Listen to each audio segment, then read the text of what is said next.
Hello po, magandang umaga sa ating lahat. Kamusta po tayong lahat? Nandito ako sa sasakyan ko ngayon. Itong sasakyan ko na ngayon ay parang bahay to. Lahat ng gamit ko nandito eh. So, tignan nyo kung ano yung mga nakasakay dito, nakalagay dito na mga kakaiba. May mga napansin kayo. Tignan natin kung tama yung observation nyo. Okay? May price ba? Okay. So, magandang araw sa ating lahat. Alam ko, pinagpala lang naman tayo ng ating Diyos.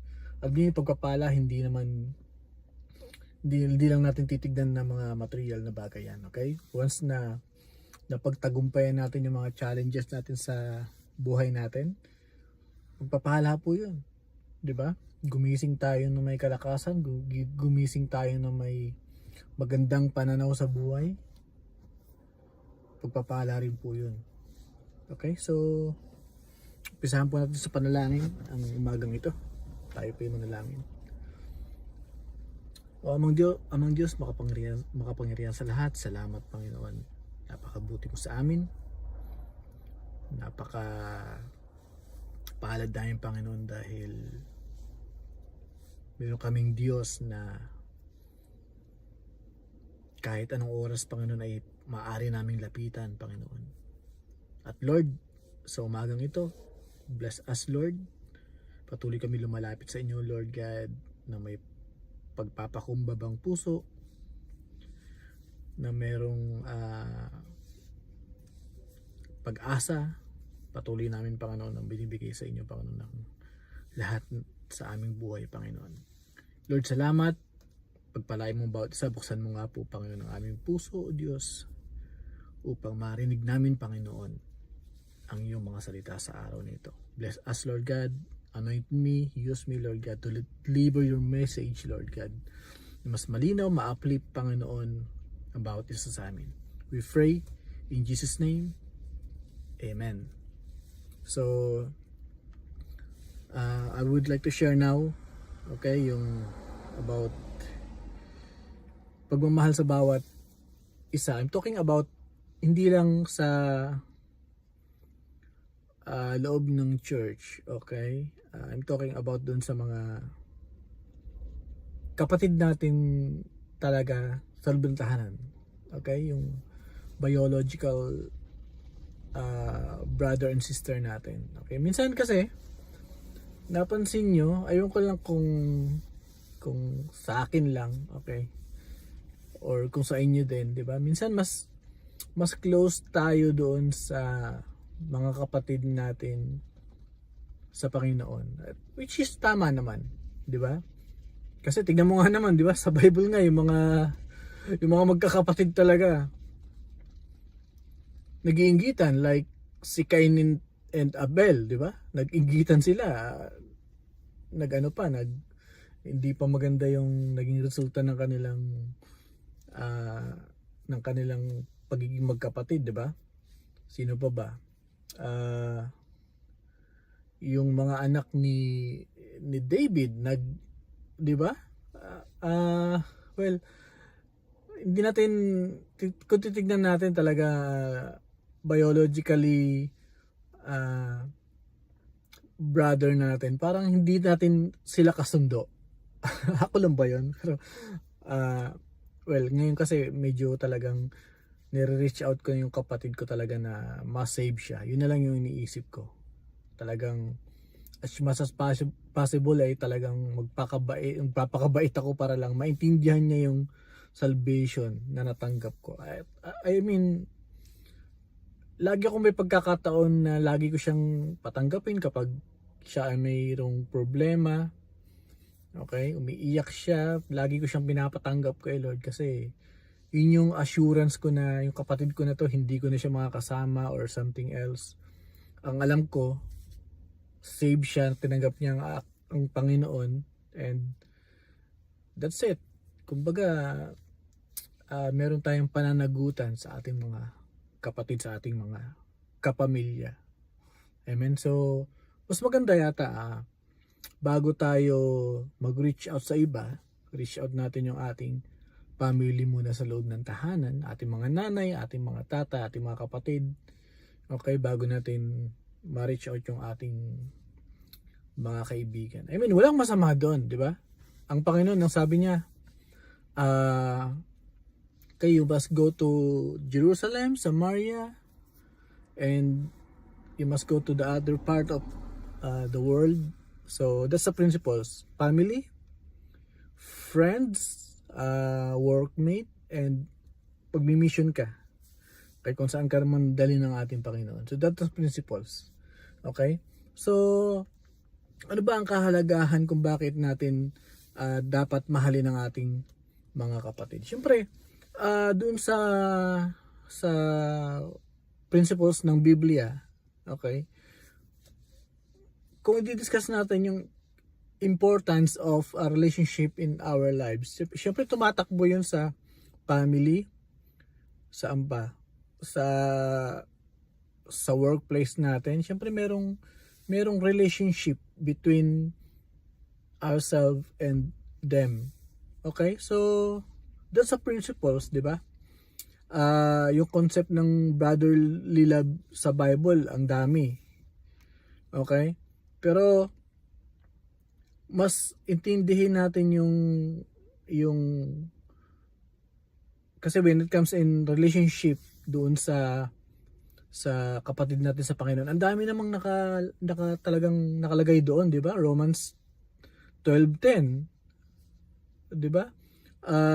Hebrew 11:13-1 and 1 Peter 3:8-9. It's about brotherly love, di ba? Definition of brotherly love. So ang dami doon. Talagang binigyang importansya yung pag-ibig na kay Kristo, kasi ang sabi nga doon, di ba? Doon sa kapag tayo ay nagkaisa o nagmahalan, makikita ng outsider o ng outside world na tayo ay magkakapatid sa ating Panginoon. Okay? So, sabi dito, Greek word of brotherly love is Philadelphia, and its meaning, okay, ano bang meaning nun? Siyempre, fundamental aspect of Christian relationship. Okay? Huwag kang magmalaki, huwag mo ipagpalagay sa sarili mo na mas magaling ka sa kanya. Okay? Lagi mong iisipin na mas concerned ka sa kanya or mas kinukuha mo yung concern na binibigay niya sa'yo. I mean, dahil pinagpapahalagahan ka niya, mas dapat mo siyang pagpahalagahan. Dahil hindi dahilan yung pinagpapahalagahan ka niya. Diba? Kundi, dapat mo siyang pagpahalagahan dahil kapatid mo siya sa Panginoon. Okay? So, the characteristic of brotherly love, syempre, kabaitan, di ba? Doon sa Ephesians 4:32.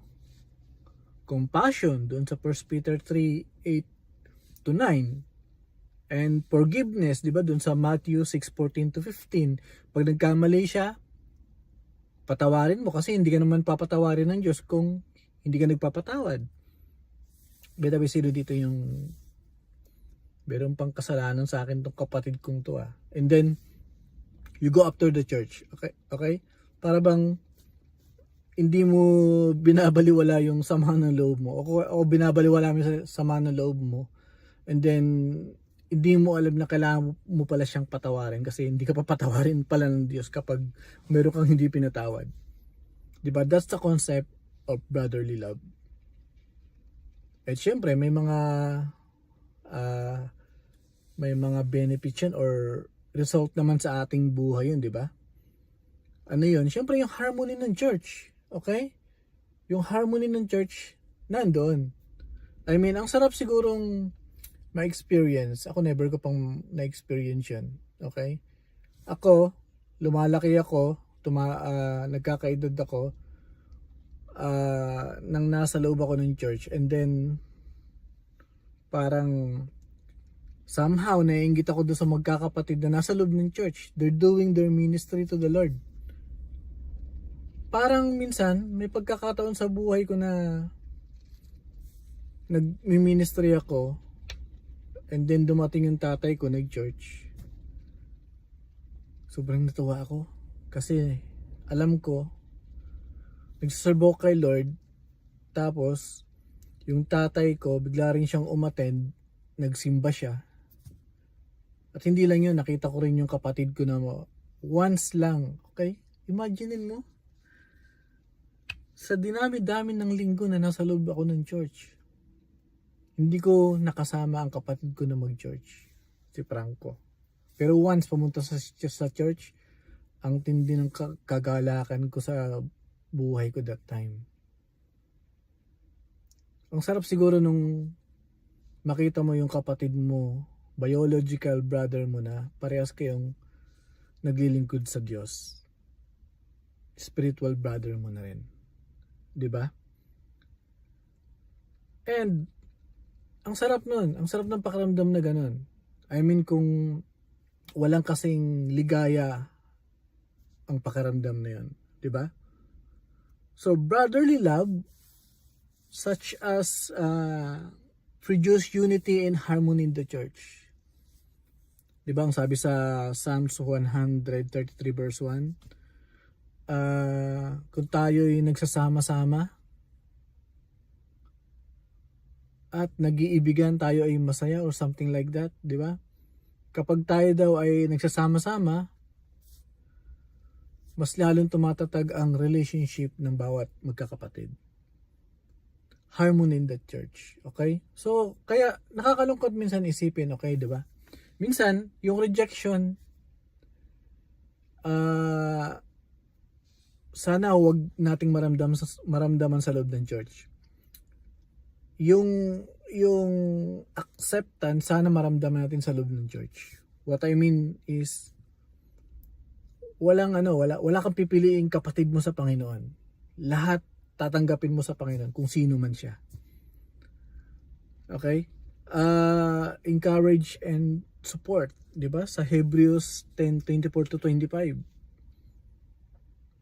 Lagi kayong magpaalalahanan. Okay, lagi kayong encouragement, lagi kayong mag-support sa bawat isa.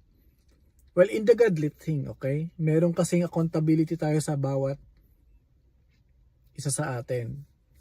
Kung alam natin mali, punasan mo yung mata mo, and then saka mo pahiran yung kanya. Okay?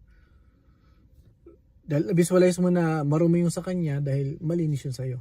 Pero kung parehas kayong marumi, wala kang guts o wala kang karapatan na maglinis ng sa kanya kasi sa'yo nga marumi. Okay? But nevertheless, syempre, kailangan mag-support kayo dun sa tamang principles ng ating Panginoon. At syempre, benefits of the brotherly love, witnessing the word, di ba? Witness to the word. I mean, yung mga outsider na mga kaibigan natin, nakikita niyo yung pagkakaisa sa loob ng church. Nakikita yung harmony sa loob ng church. Therefore, titignan nila, anong meron dyan?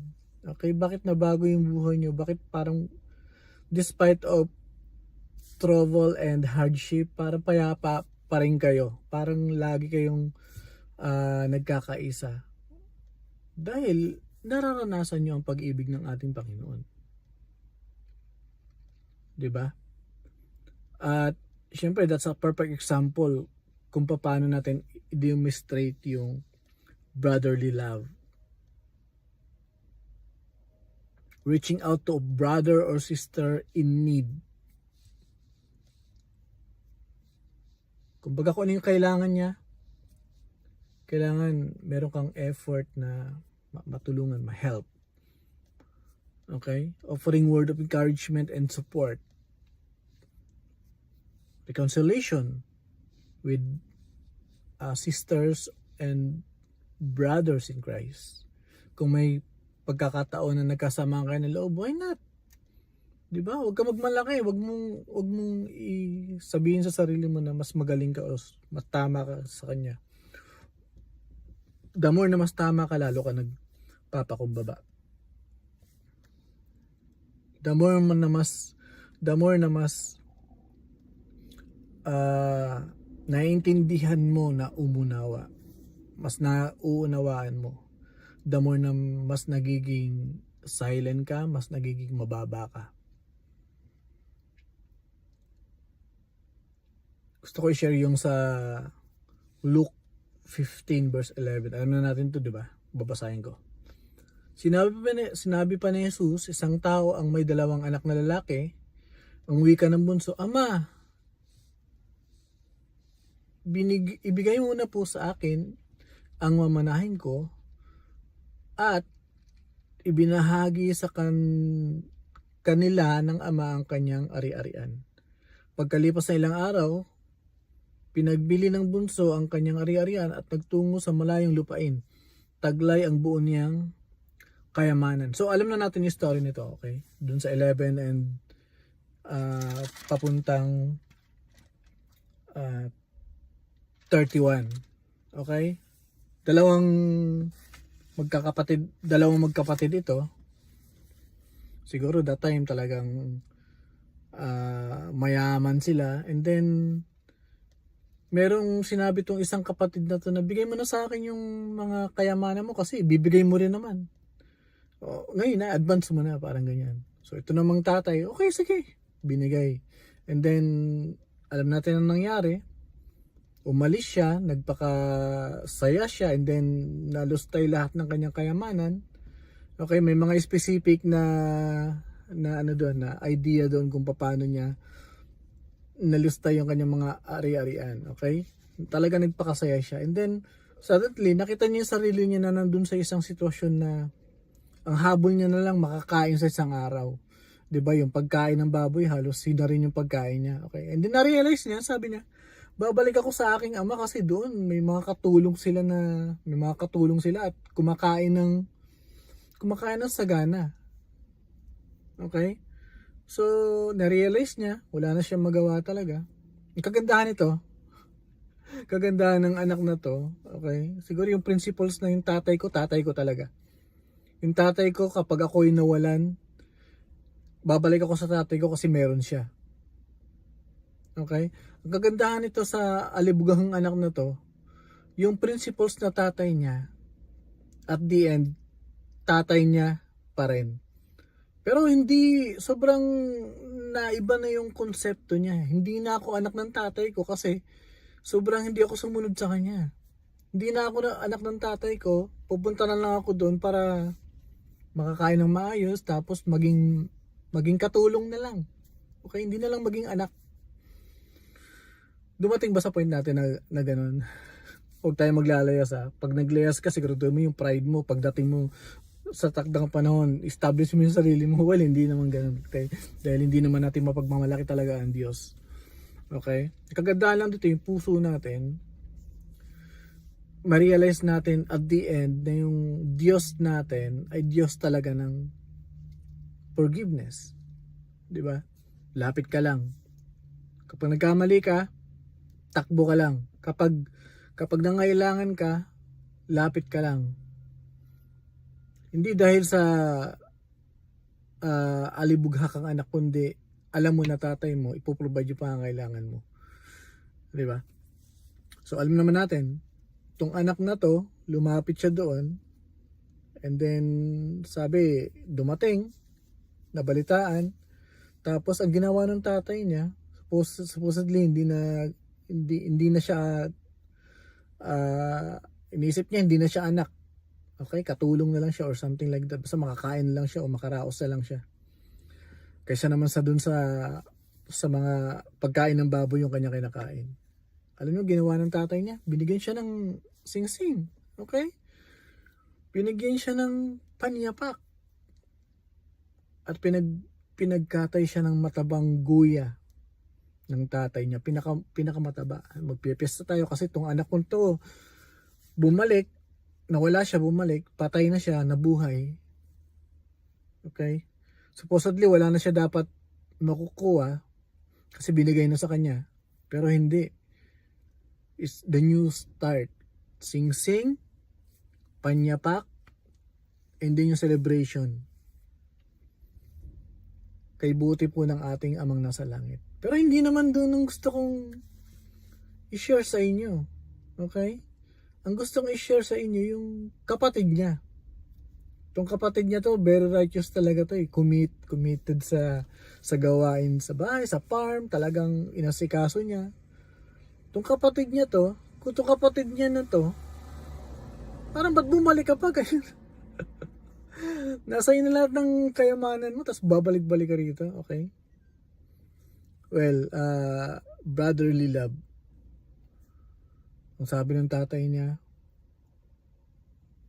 umalis siya, nawala siya, bumalik siya. Namatay siya, nandito na siya, muli siyang nabuhay. Sabi ng kapatid niya,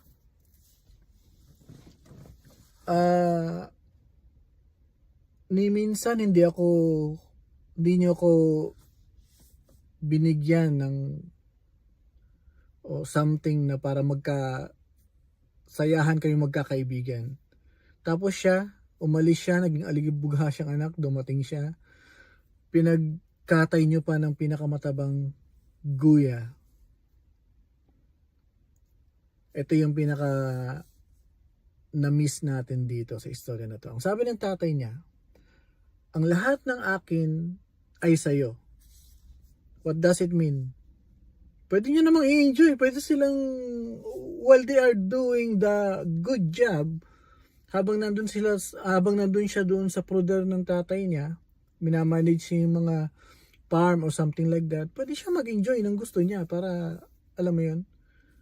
I mean, siguro, walang masama dun sa ginawa niya. But yung masama sa ginawa niya, ay yung hindi siya nagpatawad sa kapatid niya na dumating. That's the character. Diba? Kung ako dun, yun pala, dapat pala enjoy ko. And then, kapag dumating na yung kapatid ko na nawala, alam ko darating yan, kapatid ko pa rin yan, i-embrace ko siya. Kasi kahit na matigas ang ulo niya, alam ko, hindi naging madali ang kanyang hinarap. Alam ko, dahil sa consequence na nangyari sa kanya, alam niyo yun, minsan kasi ang consequence hindi naman ibinibigay ng Diyos yan. Okay?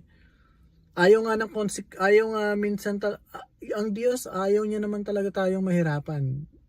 Dahil for the sake na matuto tayo, yung mga sitwasyon na nangyayari sa buhay natin, hindi yan binibigay ng Diyos. Pinapahintulot yan ng Diyos kasi meron kang dapat ma-learn. Pero hindi yan na, anak, naglalakad ka, ito yung pagsubok, lalagay ko yun dyan. Hindi. Hinahayaan ng Diyos na dumating yung pagsubok na yan. Diba, inalaw niya si Job na magkaroon ng pagsubok. Inaalaw ng Diyos. Well, mas magandang i-alaw ng Diyos yung mga bagay na yan kapag naintindihan mo ang habag ng Diyos. Or else, inaalaw ng Diyos sa buhay mo yan, hindi dahil naintindihan mo ang Diyos, kundi naging palibugha kang anak. Pero parehas na binipisyo sa atin yun eh. Ang habag ng Panginoon ay lagi niya binibigay sa mga anak niya na handang bumalik at i-accept ang kanyang pagkakamali. Hindi dahil sa Diyos siya na makapangyarihan siya sa lahat at kaya kanyang parusahan sa lahat ng mali mong ginagawa. Hindi po. Lahat po ng mangyayari sa buhay natin, lahat po ng pangit na dumarating sa buhay natin, consequence po yan ng mga ginagawa natin na hindi mabuti sa Diyos. Huwag mo sabihin na, Lord, ba't mo ako pinahintulot sa mga gantong sitwasyon? Okay anak, mahal naman kita, pero dahil gusto kita mag-grow, okay, makakaranas ka ng mga bagay na ganyan. Hindi dahil sa gusto kitang parusahan. Sa katotohanan, mahal kita. Alam niyo, isang anak, ako bilang isang tatay ni Hejan, ayokong nasasaktan yung anak ko. Ayoko rin saktan yung anak ko, pero kailangan matuto siya. Pero kailangan ma-realize niya yung at the end of the day, kung siya man ay magkakamali, hingi siya ng sorry sa akin, that's the time na yayakapin ko siya. Para ma-recognize niya yung pagiging tatay ko sa kanya. So what's the point in here? Okay? Well, yung kapatid mo sa Panginoon, I'm talking about brotherly love, yung acceptance. I'm talking about doon sa pagpapatawad sa bawat isa. Ba't ba itong message ko? Meron bang nagtatampuhan sa inyo? Pagpatawaran na kayo ngayon. Well, kailangan natin to sa buhay natin, okay? Para maging solid yung relationship sa loob ng church. Of course, huwag natin kalilimutan yung first ministry natin sa loob ng pamilya natin. Gaya ng sinabi ko, mas masarap maglingkod na alam natin na naglilingkod din yung ating mga kapatid sa loob ng pamilya. Kaya sobrang grateful na mga magkakapatid, biological sisters and brothers, tapos sama-sama rin sila sa loob ng church na naglilingkod. Diba? Spiritual family na rin. So yun po, sobrang binigyan ko ng puntos ang pagmamahalan sa bawat isa sa atin. Sobrang napakahalaga po. Okay? Importance of brotherly love in Christ, relationships. Encourage the congregation to practice brotherly love in their daily lives as a church. Okay, minsan nakakalungkot isipin. Okay, pero hindi naman po sana yung rejection sa loob ng church, wag po maramdaman ng bawat isa. Minsan nga ang hirap i-practice nun. Ako as a music director dati nung panahon ko, nung sa Maranata ko, ang titigas ng ulo, di ba? Gusto mong makasama sila sa praise and worship, kaya lang sobrang kapag ini-schedule mo, ayaw namang umattend. Kapag ini-schedule mo, may mga dahilan na hindi nakakapag-practice, hindi nakakatugtog. Well, makikita naman nila yung differentiate ng leadership dahil hindi mo sila ifinipil na hindi sila kasama doon sa group. Ako, gusto ko magkaroon lagi ng principles na kasama ka lagi sa kapulungan ng church. I mean, kasama ka lagi doon sa team. Hindi mo mararamdaman na sinesegregate kita or iniiba kita. Sa katotohanan, lagi kong gustong sabihin na if you have time, again, na ikaw ay maglingkod muli sa Panginoon, may pagkakataon sa buhay mo na sabihin mo lang, ako. Acceptance, yung consideration, kung ayaw nila, okay lang. Laging may gustong tumayo para sa gawain ng Panginoon. Pero wag mong gagamitin ang ministry para sila ay may discourage umattend sa church. That's a no-no. Ang ministry ginagamit para maranasan nila o maramdaman nila na sila ay kabahagi sa loob ng church. Nagets nyo ba ang ibig kong sabihin?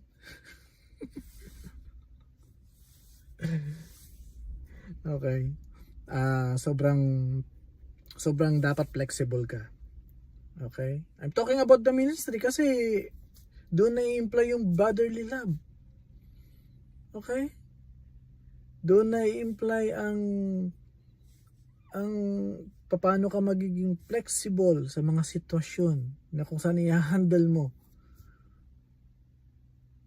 Alam ko matututunan niyo yung pagiging leader, but train yourself to be a leader. Siyempre, kailangan submissive ka doon sa leader mo. Submissive ka doon, try mo maging submissive doon sa mga magagandang panuntunan ng Diyos. Hindi dahil sa, alam niyo, yung pagiging leader at pagiging pastor ay hindi naman ano yan, dictatorship yan, okay? Ako gusto kong gawin yung mga bagay-bagay na yan, pero syempre manalangin ka sa Panginoon. So yun lang, salamat, magkaroon tayo ng encouragement sa bawat isa, magkaroon tayo ng magandang relationship sa loob ng church, ma-encourage natin ang bawat isa, tayo manalangin. Panginoon, minsan pa, O Diyos, salamat Panginoon. Patuloy Panginoon na niluwalhati ka namin, O Diyos. Panginoon, help us, Lord God, to understand, Lord God, na dapat naming ma-accept, Panginoon, na bawat isa, Panginoon, yung mga flaws ng bawat isa, yung mga kakulangan ng bawat isa, Panginoon. Lagi kami maging considerate, Lord God, sa mga bagay-bagay. Lagi kami maging flexible, Lord God. Lagi kami maging considerate, Lord. Magpatawad, magbigay, Panginoon, sa aming mga kapatid, Panginoon. At hindi namin kailangan maging mataas, maging magaling, Panginoon. Sa katotohanan, Panginoon, pagiging mababa, Panginoon, at pagiging silent, Lord God. At mas mainam yun, Lord God, na counterpart, Lord God, ng pride or ng mga pag-uusapan, Lord God. But Lord God, ang bawat isa, Panginoon, ay matuto, Panginoon, sa iyong salita, Panginoon, yung konsepto, Panginoon, ng pagmamahalan, Panginoon, pagpapatunay, Panginoon, na we love each other, Lord God. So yung mga unbeliever, yung mga outsider, Panginoon, outside the church, Lord God, ay maintindihan, Panginoon, na kami, Panginoon, ay isang church, Panginoon, na kung saan nagbabahagi, Panginoon, ng salvation for others, Lord God. That's the principles, Lord God, ng church, Lord God. Lord, salamat. Purihin ka, luwalhatiin ka, Panginoon. In Jesus' name pray. Amen. So, hindi ko nakinat yung video ko. Mahirap daw kasi mag-edit. Okay. Salamat po. God bless us. Ipakita ko muna yung lugar kung nasaan ako ngayon.